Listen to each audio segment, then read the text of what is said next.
Greetings and welcome and all that. I am Carionto. And today I'll be presenting something, showcasing some videos I made over the past 2 months-ish. I don't even know how to describe this properly. Anyway, so I put out an offer, which is now closed because this takes a lot of effort, to make narrated lore videos for some VTubers on the Vtuber Discord server. And I did that now, got 6 stories, and made 6 videos. And that's what we'll be showcasing now today. The first one will be a person named Kitsuneji, who apparently, actually, checked today, I believe, has decided to take like a break from streaming and stuff like that. So they're not really anywhere out there, which is fine. Everyone has their own things and days and all that jazz. But what is this? Still, we're gonna present all these things and so forth. Do you even have anything else to say? I'm not even sure. Anyway, let's just run this story. It was a very interesting little story they sent, and let's just watch. Let's start. Anyway, full screen mode, enable, and I shut up now.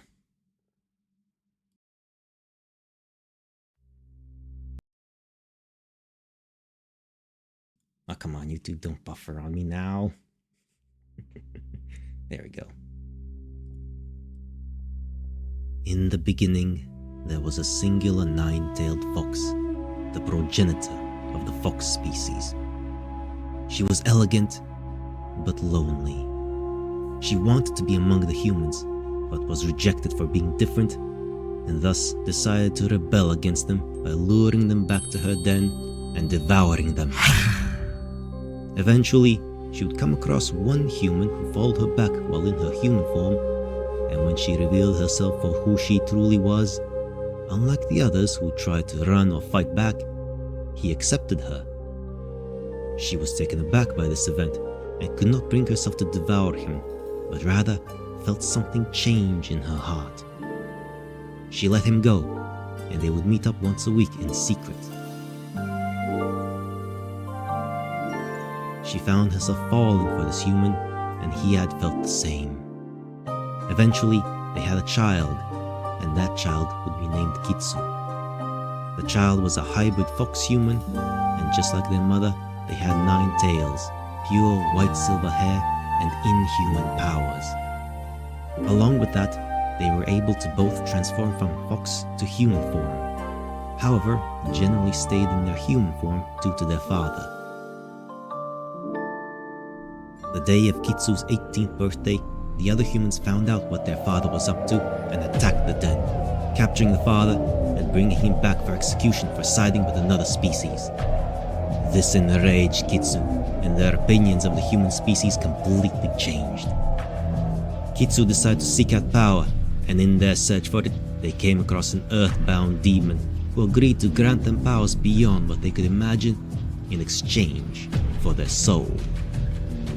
Kitsu was hesitant at first, as their mother had warned them about the demon race and their tricky deals.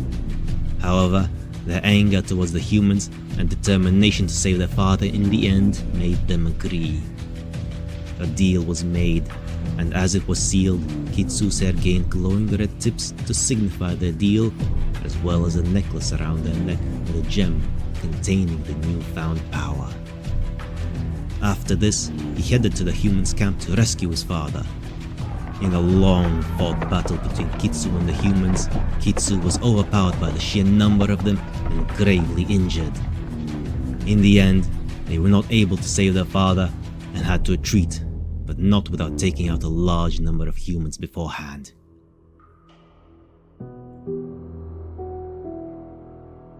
Kitsu managed to get away, but not without gaining further rage towards the humans. When they returned home, their mother had seen the red tips and the pendant they were wearing, and instantly understood Kitsu had made a deal with the demon and had used said power to attack the humans. As she had warned them about demons and only wanted to make peace with the humans after meeting her husband, she banished Kitsu from their home to never return. After this, Kitsu deeply regretted their actions and thought about what they had done and decided to change their approach with humans. They took human form and decided to spread the word of the Kitsune and worship them like gods. Over the years, Kitsu continued disguising as a human and building a community of those who worship foxes, with many shrines being built to worship them. Today, Kitsu uses these shrines and the devout followers of the fox gods to lure humans in to seduce and devour them in different forms, taking their revenge from the shadows. However, has had to find new methods to do so, and thus found streaming, in which they has created a community online and uses it to do the same.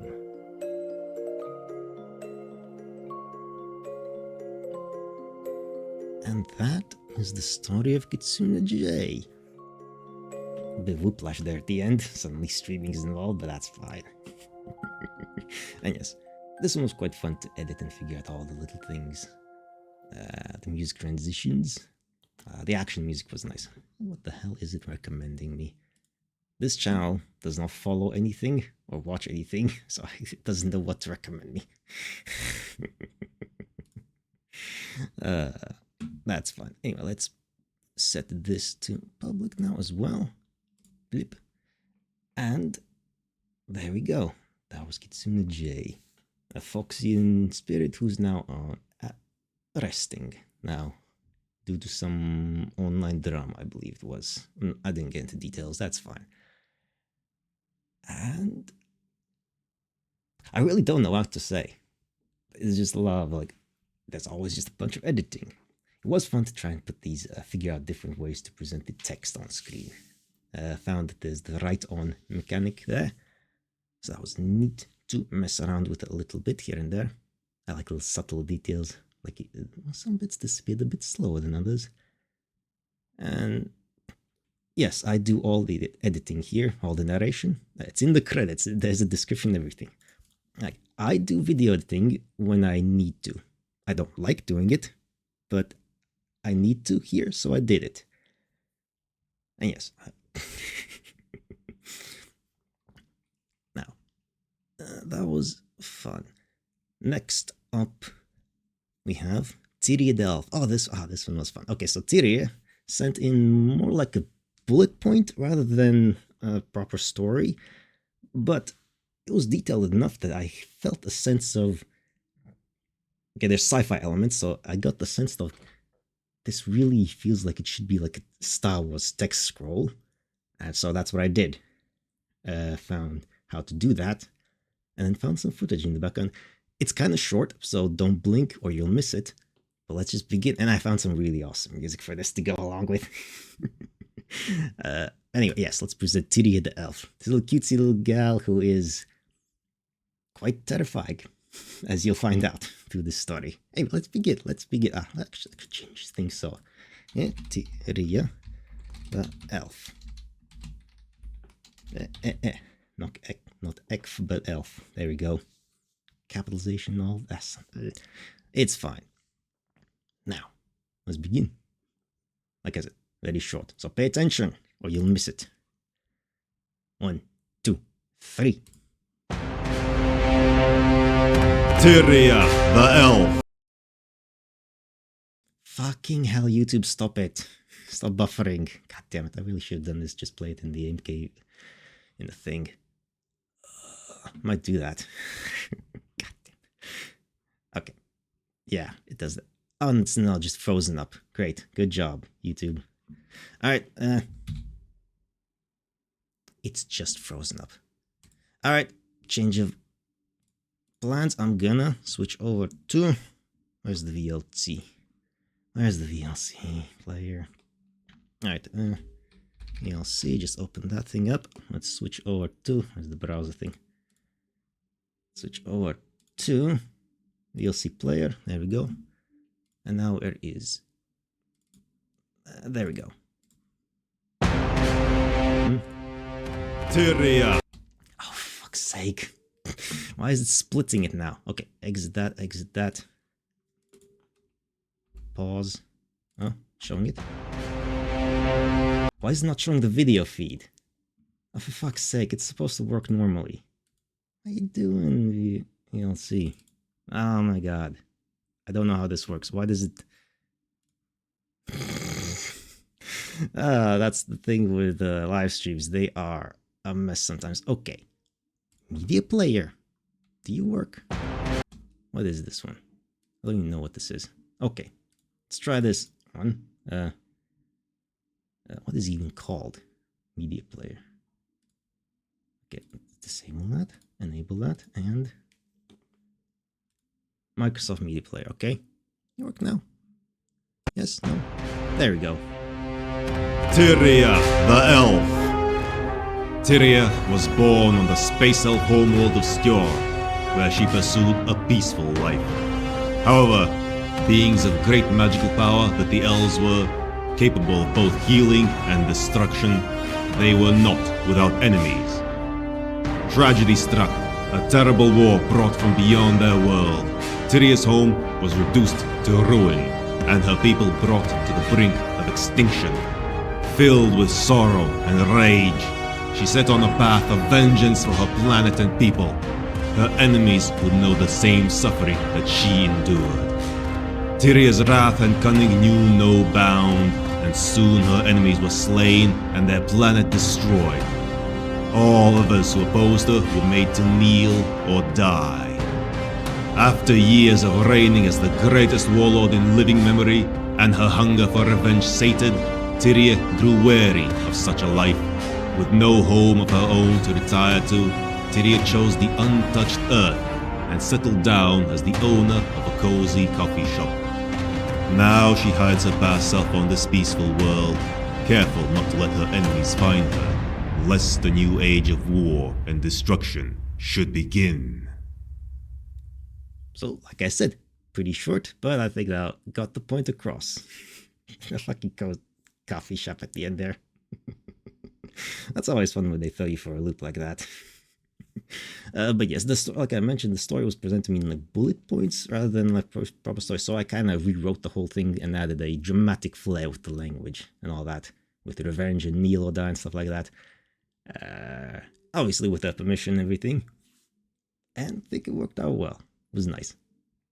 It was a bit of a challenge to make the narration fit within the length of the music, because it was really, I wanted to do that. It was only like a minute long. So I had to rework how I spoke this. But thankfully it ended up being pretty good on that front. Now, let us go back to and make her video public as well on the YouTube thingamajiggy. And that's Tyria. Don't mess with the little elf. Nice cozy coffee shop, but no, terrible warlord who destroyed the whole planet, apparently. Now, next one, who do we have? Ash Silvermane. This one's actually kind of... I'm not even sure if that's correct now, because the person who sent the story goes by Senekato, and like they sent this in like March, and they had a debut for sometime in April, but apparently they haven't debuted it, so I'm not exactly sure what's going on there or not. But I didn't receive any response from them when I contacted them. So, but the story's done. I think it's pretty solid. So let's just watch that now and type in the thing. Ash Silverbane over there. Let's try that out now. Let me try to find it, because it's a bit of a mess. The folders for each of these projects is a bit of a mess. There's a million pictures and stuff like that in there. I've actually sent a really cool background thingy with like a massive throne, very regal and royal and stuff like that. So that's the primary background that you'll see there, plus their model. And I found a bunch of other things. There was a lot to do. The story they sent, actually, they said they used like ChatGPT to help them write it. So some things felt a little bit more, I'm not even sure what the word's for. More like expected than you might expect. Does that make sense? I don't know if what I'm saying now makes sense. Anyway, it's a pretty solid story nonetheless, and I had a lot of fun figuring out how to put all the things together. Now, where is the there it is, the video. Let's open up with the media player. And cliche, I'm not sure if it's necessarily cliche, but I mean, you can get to be the judge. Let's just play it. Let's just play it. Starts with fancy smoke. This was a lot of fun to edit actually together. Get all the things right. Anyway, I'll shut it now. The Legend of Ash Silverbane. Blades of Redemption.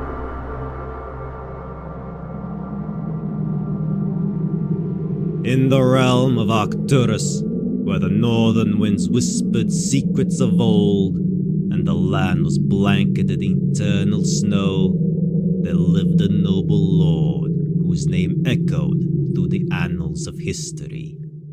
Ash Silverbane.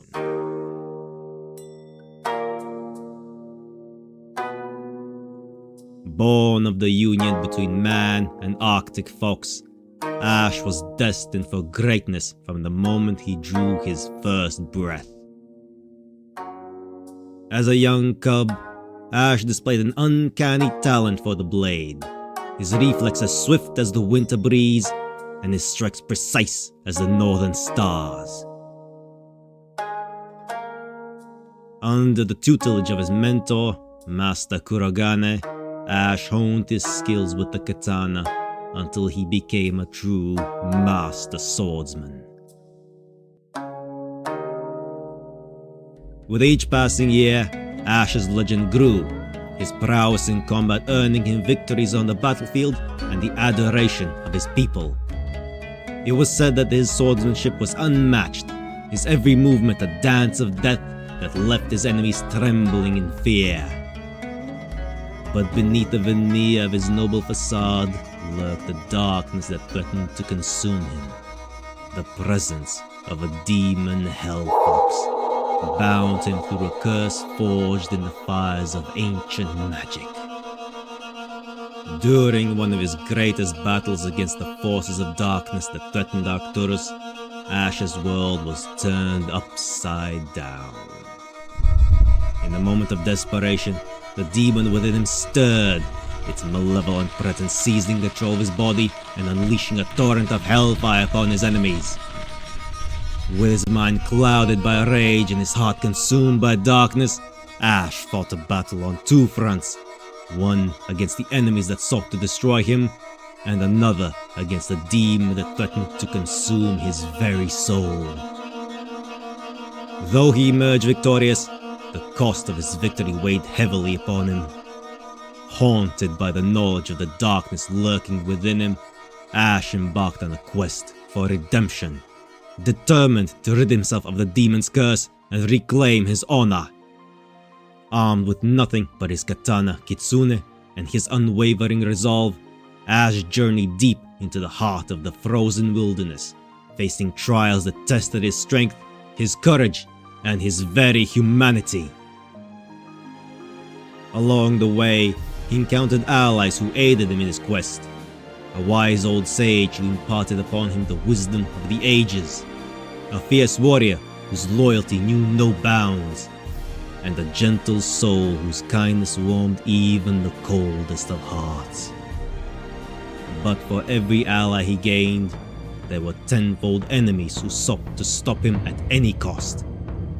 From dark sorcerers who wielded the power of the elements, to fearsome beasts that prowled the wilderness. Ash faced adversaries the likes of which he had never encountered before. Yet, through it all, he never wavered in his determination, his faith in himself and his mission unwavering. And as he journeyed ever closer to his goal, he felt the demon's hold upon him weaken, its power ebbing away with each step he took. Finally, after what felt like an eternity, Ash stood before the source of his torment, a forgotten temple hidden deep within the heart of the frozen wasteland. With his katana in hand and his allies at his side, he confronted the demon within, facing it in a battle that would determine the fate of his soul. In a clash of steel and fire, Ash fought with all his strength, his every strike fueled by the determination to reclaim his humanity. And as the demon's power waned and its grip upon him faltered, Ash delivered the final blow. A strike of such purity and righteousness that it shattered the curse once and for all.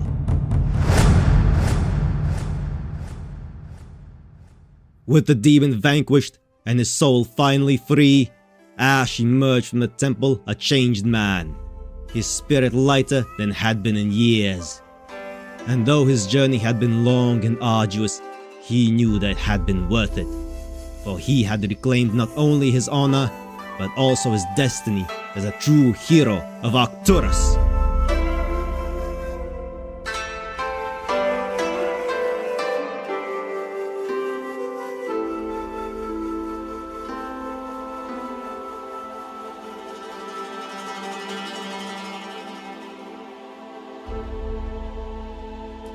And we are here, AM, 6:30 AM, that's very early, Prime.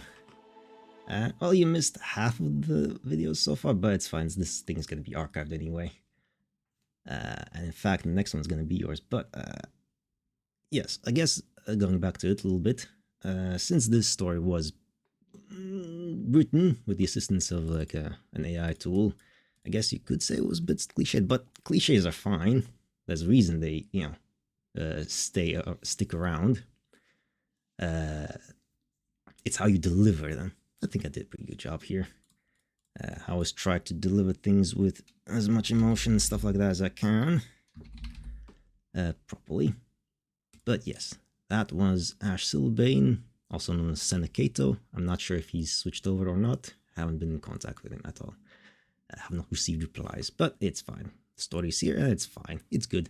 Actually, those little silhouettes of characters, I just found some random images on Google and traced them over because I couldn't find something that was a consistent style. But yes, all the little things, little fight scene from a movie as well, cobbled together a bunch of stuff.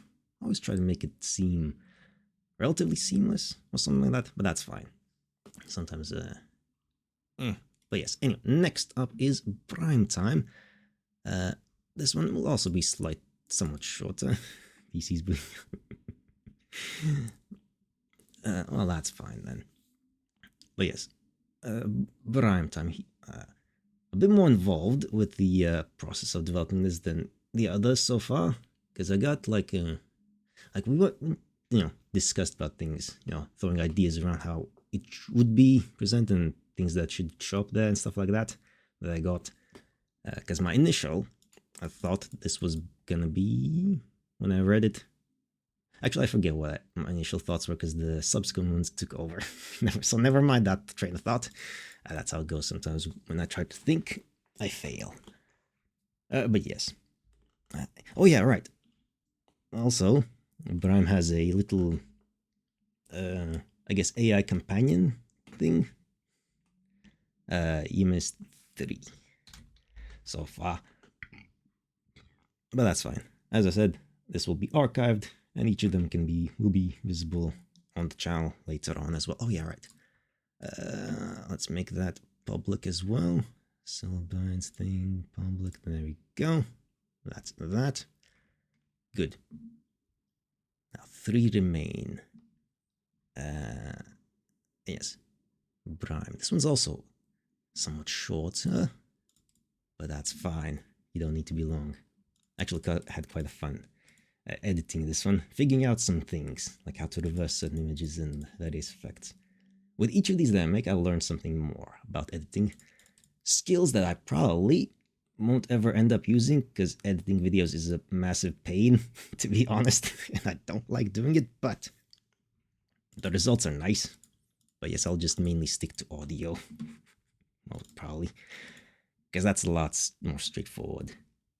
And I can understand that other people do video editing for a living. That sounds nightmarish, but good on them. Someone has to do it, apparently. And now, where are we? Which one of these files? God, there's so many here. But that's fine.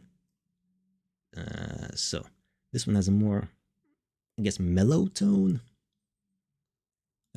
Soft-spoken. This is going to be my soft-spoken voice as well, by the way. So let us, where is the media player? So, Prime Time. If everything could be made perfectly tailored to you, with none of the hard work required, would you still bother? Would art be worth pursuing? Would music be worth playing?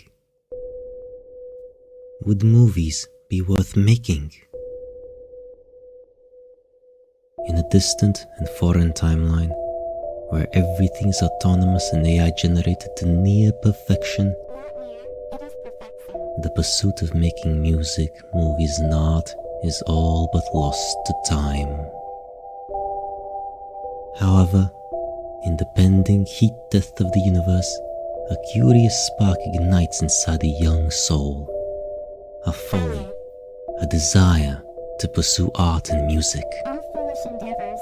You're wasting your time. Driven by this curiosity, the entity travels back in time to the advent of generative AI Time is not something to be trifled with. to learn everything it can about making music, art, and movies. Slip up, and there will be grave consequences. Through its pursuit, it begins to explore the value of imperfection and artistic expression. I will be observing. Do not slip up.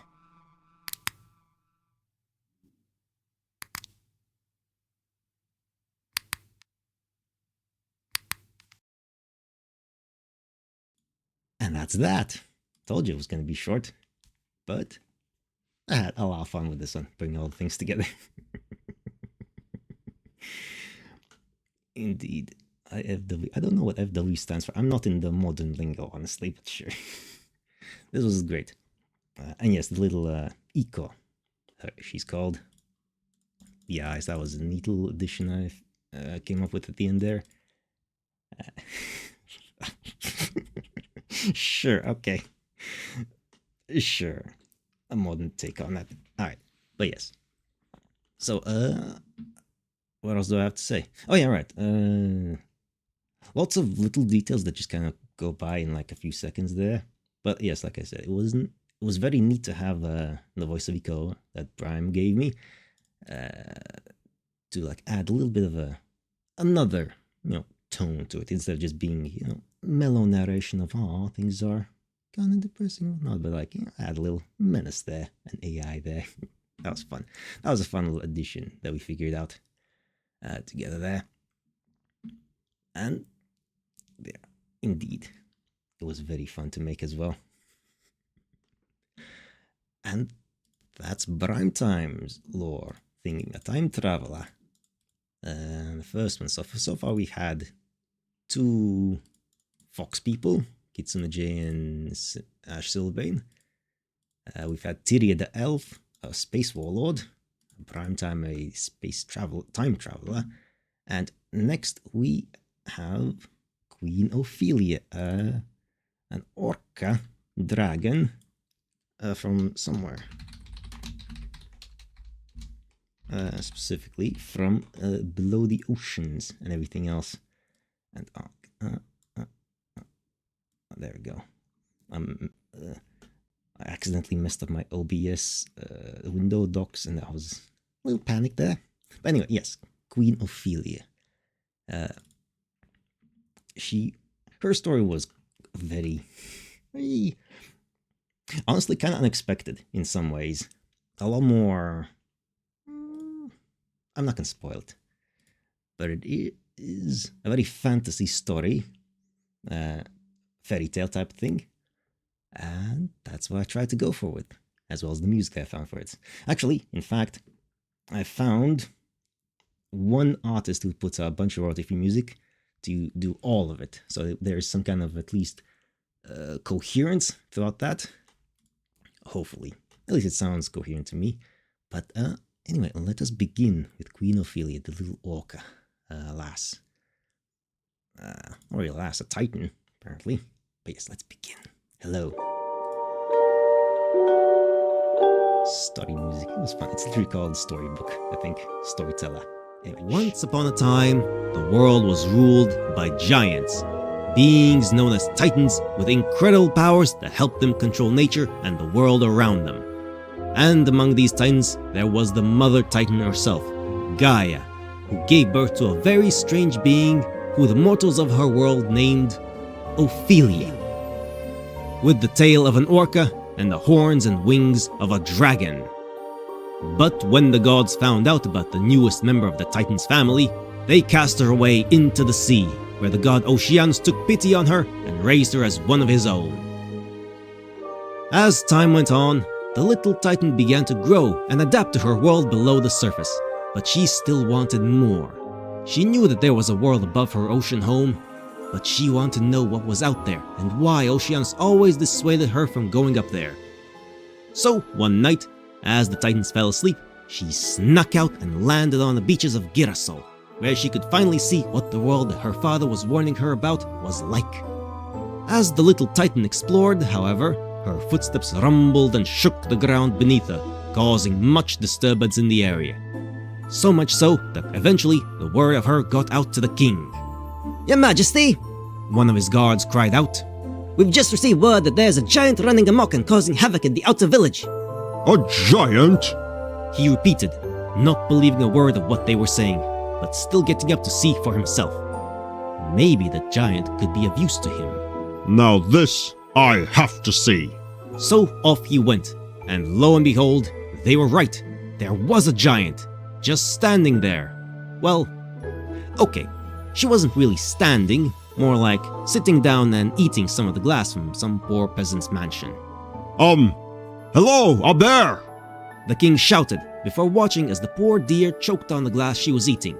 Oh, shit! People! Wait, hi? The Titaness exclaimed, watching as the king covered his ears before whispering. Oh, oops, sorry. I didn't realize how small people are up here. I mean, hi. She repeated in a quieter tone. That's quite alright, my dear. I'm Elysium, king of this realm. Ophelia, The goddess replied before swallowing the mouthful of glass. I'm a Titan. The king laughed as she said this. Yes, I can see that. What brings you to our land? And why are you eating glass, my dear? Well, my father Oceanus, the lord of the oceans, you may have heard of it, has always told me to stay away from the surface world, and so I kind of wanted to know why. And as for the glass, I don't really know. It's just tasty. She concluded, covering her mouth as she ate. The king winced as he got a look at those sharp teeth before clearing his throat. Well, miss, I will be happy to show you around, if you'd like. Ophelia's eyes lit up as the king said this before swallowing and saying, Really? The ground shook as she used her massive black wings to shoot up into the air in order to stand. You'd show me around? Yes, of course, my dear. He got a good long look at the Titaness before saying, Of course, there is the matter of your size. You would need to shrink down in order to... Ophelia looked down before saying, Oh, yeah, right. Of course. and in a flash of blue light, she shrunk down to a more appropriate size. If you could call 8'6" a more appropriate size, she still towered over the king. And they were on their way. As they walked through the kingdom, the king couldn't help but gawk at Ophelia's childlike wonder, admiring the little things, how the door frames looked, or the things people made out of sea glass. She was so innocent. Almost too innocent. An idea was already hatching in the king's head as they walked. What if he could absorb the Titan's power and use it for himself? I mean, they say that when a Titan dies, they can transfer their magic to someone they trust. And she seems to have trust in him. So why not lure her into a false sense of security, and then right when she seems to have enough trust in him, splat goes the Titan.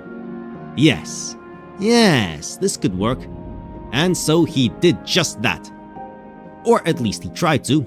I mean, yes, the security plan worked, but the last part, well, you'll see. So one day, the king had ordered Ophelia to come over to the beach where she had first landed, saying that he had some sort of surprise for her. Ophelia, curious about what the king had said, agreed and came over to the beach. I'm here! What's this about? The Titan gained a confused look on her face. Why are there so many guards here? She asked cautiously. Oh, they're just here for safety precautions. Ophelia raised an eyebrow. Okay. She said as she sat down. My dear sea beast, almighty glass eater, I have brought you a gift. the king exclaimed, whistling as several of his men came by his side. The Titaness gasped as she couldn't believe her eyes. A bowl of stained glass! And it was just her size too. Bon appetit, my dear. The king smiled, before watching in surprise as the purple-haired Titan exclaimed, Glass! Her eyes lit up a dark color as she unfolded her wings and started chowing down. It's so yummy! Yes, well, The king cleared his throat. I'm glad you enjoy it. He watched as Ophelia tilted her head in confusion. Because it will probably be the last meal you will ever have. Ophelia gained a confused look on her face as the king and his men came into a circle surrounding her. What's this? She asked in a confused tone, now standing up to her full height. What are you doing? Charge! Ophelia gasped as the king's men came after her, swiftly flying up into the air and casting a shield over herself, before the men roared and started throwing their arrows at her, creating a sparkling light display as they bounced off the protective orb. She quickly used some of her strength to break the shield and blew some of the guards away with the broken parts. She swiftly flew down onto the ground before more guards came stabbing her in the leg as she came down, before she swiftly crushed them under her feet. The king looked around at the ground, surrounded by his fallen men, as she looked him in the eye. Thunder rumbled as the sea churned and the waves grew stronger. Immediately regretting his decision, the king trembled in his boots and backed up as the Titan came closer and closer. Ophelia, please just let's talk about this. I can explain everything. If you just please listen. I wanted your power to keep me alive, so that my people could have someone to look after them for generations. I wanted. And I wanted to believe the Titans were wrong about trusting humans. I guess we both wanted something neither of us can have. The king's eyes widened in horror as the monstrous waves grew higher and higher, and with a loud roar from the ocean and a quick splat from the Titan's boot, the king was dead on the sandy beach floor, and his body was whisked away into the sea. As the king's body floated, however, the girl felt a twinge of guilt. Now that the king was dead, there was no one there to protect his people. I mean, it wasn't like he had any heirs, and his wife had passed on long before him. So what was there to do? After a long talk with Oceanus about what had happened up in the surface world, Ophelia had made a choice. She cast a spell on everyone in the kingdom to ensure that everyone would forget about the old king and the chaos that had unfolded when she first emerged into the human realm and shrunk down into her human form, where the people would know her as Queen Ophelia, the first and only ruler of Girasol.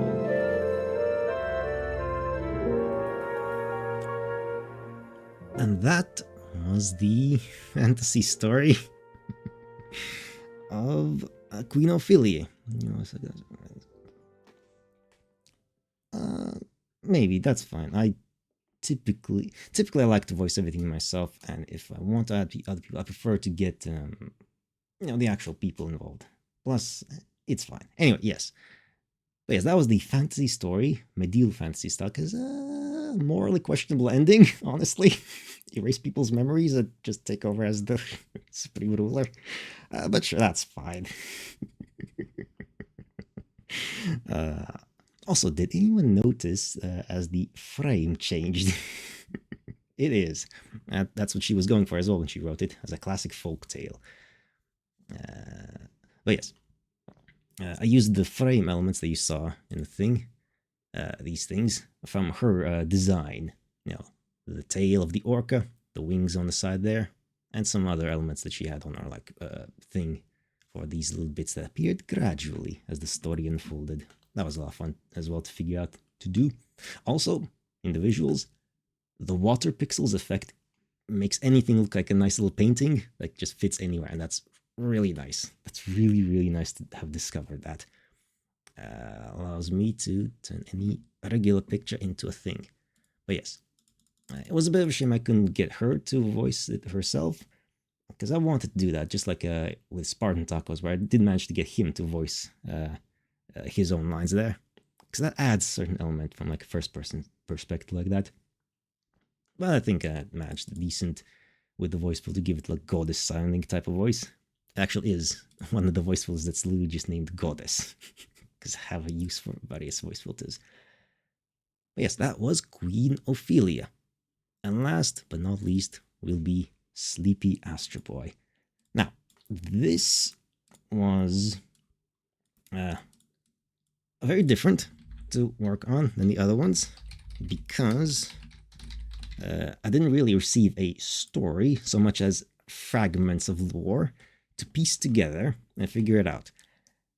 And precisely because of that thought, I figured who pieces together mysteries and things like that? The answer, a noir-style detective, of course. Now, initially, it was...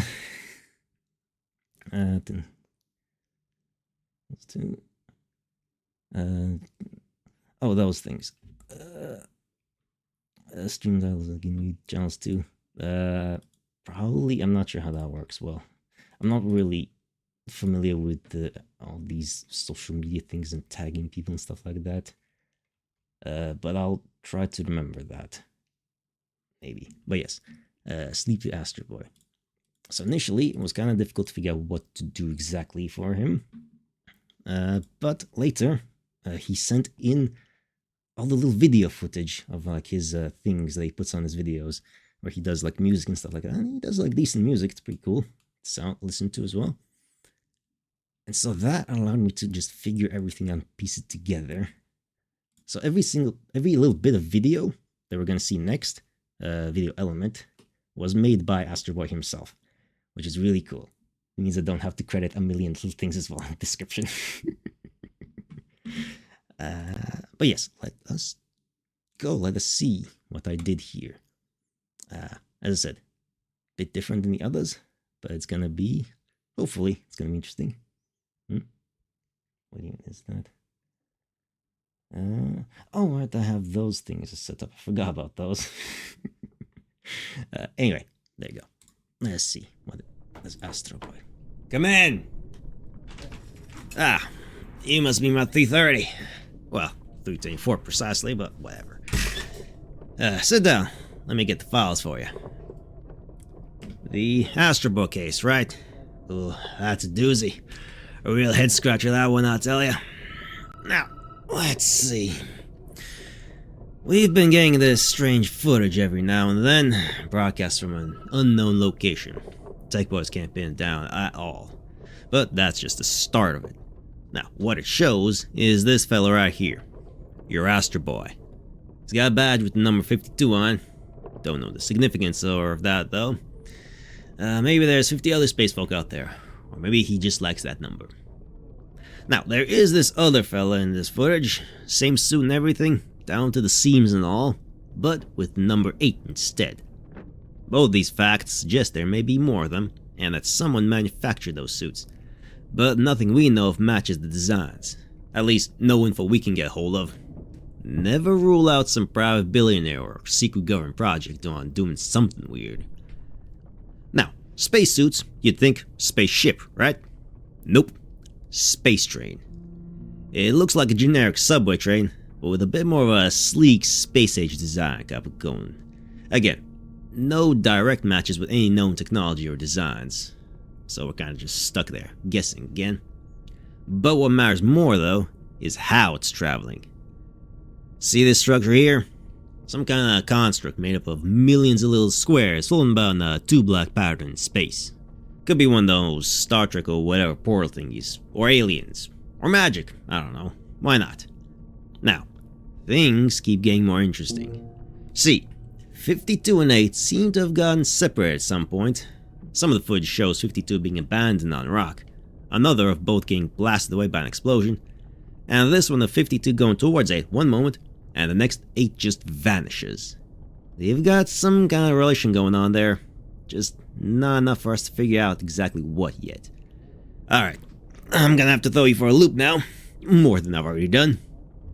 See this little fella? That's also Astroboi. I know, but the forensics guys checked. Same materials, same badge number, same basic design, same location, same mysterious broadcast, basically everything matches. Now, and this footage continues, showing our little guy running through some kind of field, reaching a summit, then looping back into that same cave. Gives off a Groundhog Day vibe, doesn't it? Same situation repeating multiple times with slight variations here and there. Also, that's not a location anywhere on Earth. One of our geolocation experts confirmed that. Personally, I think that might be Purgatory or something. Now, data is very limited and we don't have a proven timeline or anything, how the events, connect or anything at all. But here's my take. Somebody found this strange ring structure in space, learned it can act as a form of travel to other worlds. They built a vehicle that can utilize these cubes and sent a team of explorers. Then, something went wrong, and 52 was left behind while the others carried on with the mission. An unknown time later, 52 caught up with them. We don't know what happened to the others, or if there even ever was anyone beside 8 on board. But something happened. A confrontation. One that 8 doesn't want to resolve. Then the train got split apart in the middle of travel through the ring and was crushed by the massive structure, causing an explosion and either killing everyone or sending him to another dimension, given it's a space travel type thing. And that's where 52 is now, in a new form, stuck in an endless loop, chasing after answers, a resolution, or an exit of some kind. And here we are, also looking to make sense of it all. And that is all I got for you. Here's the entire case file and documents. Best luck with solving this mystery. Oh, the coffee mugs in space? Yeah, I got nothing for that. Space magic? I don't know. It's your problem now.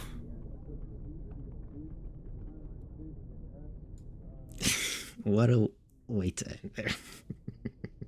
Explosion simulations. That's good indeed. Alright, but yes, like I said, all the visuals you saw made by Astroboi himself. I do the editing on all these, but Astroboi did the video stuff. That was amazing. And really good stuff there. And yeah, I try my best with the editing as well. Not, like I said, not a fan of editing itself. It's tedious. But it is worthwhile sometimes when you have an idea of what you want to achieve. And that was all 6 stories that I received turned into these little videos now. And yes, at the end of that, I was just my interpretation of the loose bits of stuff, lore bits of Astroboi. Now, there was some footage I ended up not using because I couldn't figure out how to incorporate it to not sound like a complete madman. But you can find it on his channel, in his videos as well. Piece things together further yourselves if you want to figure out what the Astroboi is, where he is, what he's doing, all that stuff. And with that, honestly, we come to a conclusion of sorts today. Oh, that's thing again. That's a no one knows, indeed. Okay, and this is a... sometimes we get these random things. Anyway. They pop up. Every now and then. But anyway, that's irrelevant. The little promotional stuff. But yes, this was a lot of fun to do. But it did take a long time and a lot of focus from myself. So unfortunately, this will be the last batch of these kind of videos that I make for a very long time, because I want to go back to focus on my own projects now, because they've been on hold for the past 2 months, and it's kind of getting it, poking my brain about that. My brain doesn't like the fact that I'm not doing those. But yes. Anyway, you should not work. Sure, no problem. I learned a lot, and probably knowledge I won't ever use again though. But maybe I will, who knows. It's not gonna disappear.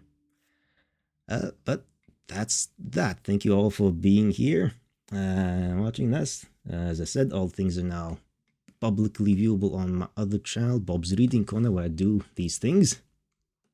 More reading of all kinds of variety things. And that's that. thank you and goodbye, I guess. I don't know how to end things. If I want things, sure, I will. And yes, raids, I don't do raids. I don't know how to do those. I'm not even on Twitch actively right now. I don't know how raids work. I just end my streams. My streams just end.